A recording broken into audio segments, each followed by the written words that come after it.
Kikin huan narilum jantia hapok kejingilam Menteri Sarkar ubah kemi ketenat Arts and Culture ubah san borsulai. Haka arpunya utrik ujeliu kilalit ai dorkas sa Menteri ketenat Transport ubah dasakyat bahala maria ban pane kejaka jong ketenat Transport bantai yumot sanam jong ukyang nang ba hak snong mi mentedu jawai. Ubah san borsulai rangkat kinong ilam ke jantia Students Union ke snong mi mentedu ke kyang nang ba ya siat kenam Memorial Society jawai kila ai dorkas sa ubah dasakyat bahala maria. Hak bagi 8 jaka 1,000 square feet jong keterat transport ke badan hami mentedu bantai yumat sanam jong uklawat keri ukyang nang ba nang bagi pat ba kenyok menlek buram yau ni uri ukraw kejela uba ada sakyat bahala mare uluong ba unsa kemi benia agani kejing kerpat la kalong na em ban ai kejaka na kebenta ke bahaka miat jong pat ba bat karilum jantia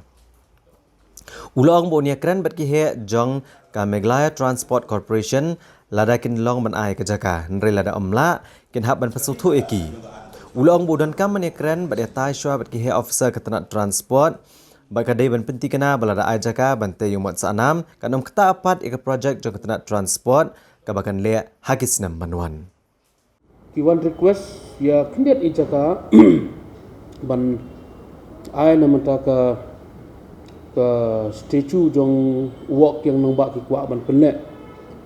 di kipan ke 1,000 square feet te ngala ong iking ong siapa chwa kada kalong feasible bat la kalong ya hab ban ai tingin sa namata interest jong pai ba namata interest jong Chantai Hills te ngin ai telah habakut pada kamlong ban ai le kami hab la MTC kadang don kami ka jaka ban le ki project ki bron kam sakmat suprang pat tingin haban ne kran pat kan hot namal baka kajingpan ka jong kilo ka belong specific hangta kimong ai kata ka jaka hangnu na gisu ang bangidan kam hangta